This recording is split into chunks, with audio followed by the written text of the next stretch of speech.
ఈ జీవన శైలిలో ప్రతి ఒక్క వ్యక్తి జీవితం ఒక్కొక్కలాగా ఉంటుంది. ఒక్కొక్క ప్రత్యేక విలువలు కలిగి ఉంటుంది. ఒక ప్రత్యేకమైన పద్ధతిలో కొనసాగుతూ ఉంటుంది. ఇలాంటి జీవితంలో కొన్ని బంధాలు అవి మన రక్త సంబంధం బంధాలు కొన్ని ఉంటాయి. కొన్ని స్నేహపూర్వకమైన బంధాలు కొన్ని ఉంటాయి. ఇలాంటి బంధాలలో ఏవి ముఖ్యమైన బంధాలు, ఏవి మనకి విలువ ఇచ్చే బంధాలు, ఏవి మనకు అవసరమైన బంధాలు, ఏవి మనకు అవసరం లేని బంధాలు ఇప్పుడు మనం చూద్దాం. మనతో ఉండే బంధాలు అవి నిజమైనవో అబద్ధమైనవో మనకు తెలియకుండా మన రహస్యాలు మన బాధలు అన్నీ మనకు చెప్తూ ఉంటాం. వాళ్ళు మనతో మంచిగానే ఉంటూ మనకు వెన్నుపోటు పొడిచే వరకు మనకు తెలియదు. దానివల్ల మనం బాధపడడం, అదే విషయాన్ని పదే పదే తెలుసుకుంటారే ఇంత నమ్మాం కదా వీళ్ళే మనల్ని వెన్నుపోటు పొడిచారని చెప్పేసి అదే బయట వాళ్ళు అనుకోండి ఒక మాటను వదిలేస్తాం. అదే మన వాళ్ళు కాబట్టి మనం ఏమనలేం. ఇప్పుడు మీకు ఒక చిన్న ఎగ్జాంపుల్ ద్వారా చెప్తాను వినండి. ఇప్పుడు మనం ఒక షాప్కి వెళ్తామండి. ఒక వస్తువు కొనుక్కోవడానికి షాప్కి వెళ్తాం. అది వాడు ఒక రేట్ చెప్తాడు. అది మనం ఒక రేట్ చెప్తాం. వాడు ఇవ్వలేదనుకోండి, వాడు ఎట్లా చూసాడు మనం బేరం ఆడుతుంటే వీళ్ళు కొనే రకం కాదు అని చెప్పేసి కొంచెం ర్యాష్‌గా మాట్లాడిండనుకో, అప్పుడు మనకు కోపం వస్తది. నువ్వు ఇస్తే ఇయ్యి, లేకపోతే లేదు, మనకు పడితే కొంటాం, లేకపోతే లేదని చెప్పేసి మనం కూడా గట్టిగా ఇచ్చేస్తాం. అది వాళ్ళది మనకు ముక్కు మొహం తెలవదు కాబట్టి మనం వదిలేస్తాం. ఎందుకంటే వాడు ఏదైనా అన్నా ఆడు మనకు తెలిసిన వాడు కాదు కాబట్టి ఏదో 2 మాటలు అనేస్తాం. అది అక్కడనే వదిలేస్తాం. గమ్మున ఇంటికి వచ్చేస్తాం. కానీ బంధువులైతే అట్లా కాదు కదా! మన సొంత వాళ్ళే. ఒక మాట అన్నారనుకోండి అది మనసులో నుంచి వెళ్ళిపోదు. అరే అట్లా ఇంకొక ఉదాహరణ చూసుకుంటే మన పెద్దలు చెప్తారు కదా, మనకు చెట్టు పెరుగుతుంటే కొమ్మలు నరికేసేయాలని. కొమ్మలు ఎంత నరుకుతుంటే చెట్టు అనేది అంత గ్రో అవుతుంది.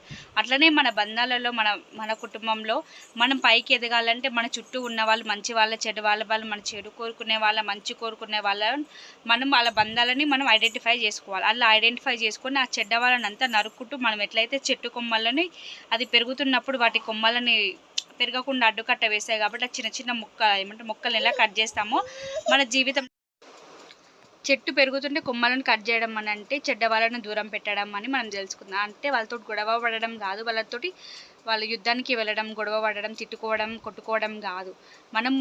మనం ఎట్లా అంటే వాళ్ళతో ఎక్కువ ప్రేమగా ఎక్కువ ఎఫెక్షన్లో వెళ్ళిపోయినాం అనుకోండి, వాళ్ళతోటి మనం కొంచెం ఏదైనా గొడవ అయిందనుకోండి వాళ్ళ మనసులో నుంచి మనకి వెళ్ళిపోదు. ఆ మనసులో అదే బాధ మెదులుతూ ఉంటుంది. మనం మానసికంగా హ్యాపీగా ఉండలేము కదా. అందుకే అలాంటి బంధాలను పెనవేసుకోకుండా ఏవి మనకు నిజమైన బంధాలు, ఏవి మనకు నిజం కాని బంధాలను మనమే ఒక ఐడెంటిఫై చేసుకోవాలి. ఇంకా కొంతమంది మన చెడు కోరుకునే వాళ్ళు ఎలా ఉంటారంటే బయటికి మాత్రం తీయగా మాట్లాడతారు. లోపల మాత్రం మనం ఎట్లా నాశనం అయిపోతే బాగుండబ్బా, వీళ్ళకి ఇంత మంచి కదా కలిగిందా, ఇంత అదృష్టం కలిగిందా, అయ్యో దేవుడా వీళ్ళు నాశనం అయిపోతే బాగుండు అని చెప్పి లోపల మాత్రం కుళ్ళుకొని చచ్చిపోతుంటారు. ఇట్లాంటి బంధాలు కూడా కొన్ని ఉంటాయి. ఇట్లాంటివి మనం ఐడెంటిఫై చేసి వాళ్ళని ఏడబెట్టాలో ఆడబెట్టాలి. ఎక్కువ నెత్తికి ఎక్కించుకోవడం, ఎక్కువ ఎఫెక్షన్ వెళ్ళిపోవడం, డీప్గా వాళ్ళతో వెళ్ళిపోవడం, డీప్గా అన్ని విషయాలు షేర్ చేసుకోవడం లాంటివి చేయొద్దు. ఇంకొక విషయం చెప్తాను. ఇది నాకు తెలిసిన స్టోరీ. ఏందంటే ఇప్పుడు కొంతమంది ఎట్లుంటారంటే మన చుట్టాల వాళ్ళే, బయటోళ్ళు ఏముండరు. ఇప్పుడు చుట్టాలంటే యారాన్లు వాళ్ళందరూ ఉంటారు కదా, అక్క చెల్లెలు, యారాన్లు, అన్నదమ్ములు, ఇక సంథింగ్ మొత్తం ఫ్యామిలీ వాళ్ళందరూ ఉంటారు కదా. అయితే ఒకరికి ఇప్పుడు ఒక సంబంధం కుదిరిందనుకోండి. ఆ అమ్మాయి మంచి ఇంట్లో పడిపోయింది, మంచి ఫ్యామిలీలో పడ్డది. చూసి వాళ్ళు ఓర్వలేక ఏం చేస్తారంటే వాళ్ళు మనం పిలుస్తాం. ఎట్లా అంటే వాళ్ళు మంచి వాళ్ళు కారని మనకు ఒక ఐడియా ఉంటుంది. కాకపోతే చెప్పాలా వద్దా కానీ చెప్తాం, ఒక మాట చెప్తాం. వాళ్ళు ఏం చేస్తారంటే వస్తారు, మనతో బాగానే ఉంటారు. కొంచెం మనం సైడ్ కాగానే మన గురించి వాళ్ళకి చెడుగా నేర్పేయడం అట్లాంటివి అన్నీ చేస్తూ ఉంటారు. దానివల్ల ఏమవుతుందంటే ఆ పిల్ల లైఫ్ అంతా ఖరాబ్ అయిపోతుంది. ఇట్లాంటి వాళ్ళు కూడా ఉంటారు. ఎందుకంటే మనం మొహమాట పడి వాళ్ళు ఏమనుకుంటారో అని వాళ్ళు చెడ్డ వాళ్ళని తెలిసినా కూడా మనం పిలిచినాం అనుకోండి, దానివల్ల ఏమవుతుంది, మన లైఫే స్పాయిల్ అయిపోతుంది.